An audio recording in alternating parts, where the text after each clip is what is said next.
सुस्वागतम. नमस्कार.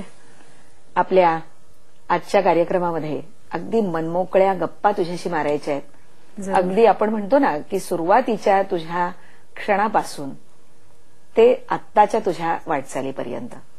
असं ऐकलंय कधीतरी तुझ्याचकडनं बोलताना तू की तुझ्या वडिलांनी वेगवेगळ्या वयाच्या वळणावरती तू जे काही गायलीयस ते आजही जतन करून ठेवलेलं आहे.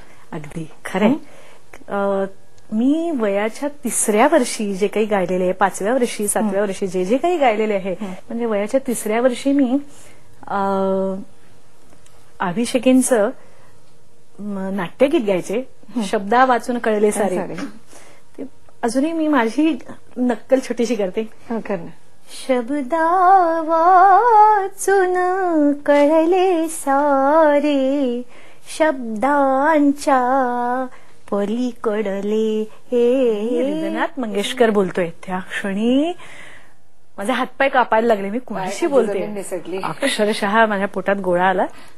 म्हणाले मी दिवाळीच्या निमित्ताने एक खास शब्दांच्या पलीकडले कार्यक्रम करतोय. त्यात दीदी स्वतः गाते, मी गातो आहे आणि आपणही गायवं अशी आमच्या दोघांची इच्छा आहे. आणि ते म्हणजे तरुण आहे रात्र जुनी हे गाणं त्यांनी त्या संध्याकाळी माझ्याकडनं बसवून घेतलं. दुसऱ्या दिवशी सकाळी ते रेकॉर्ड केलं. म्हणजे खासियत हीच की गाणं शिकवल्यानंतर फार शिळं होता का म्हणे असं ते म्हणायचे.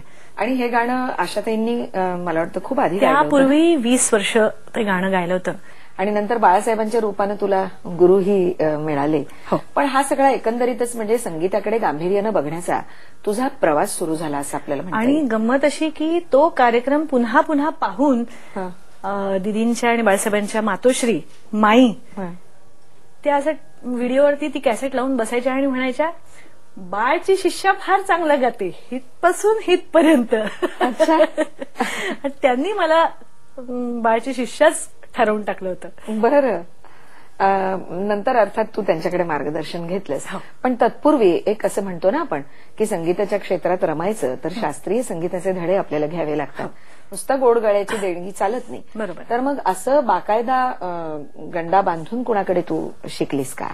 संगीताचं एबीसीडी मी पद्मविभूषण पंडित जसराजींकडे घेतलं. पण हे असे गुरु तुला कसे मिळाले?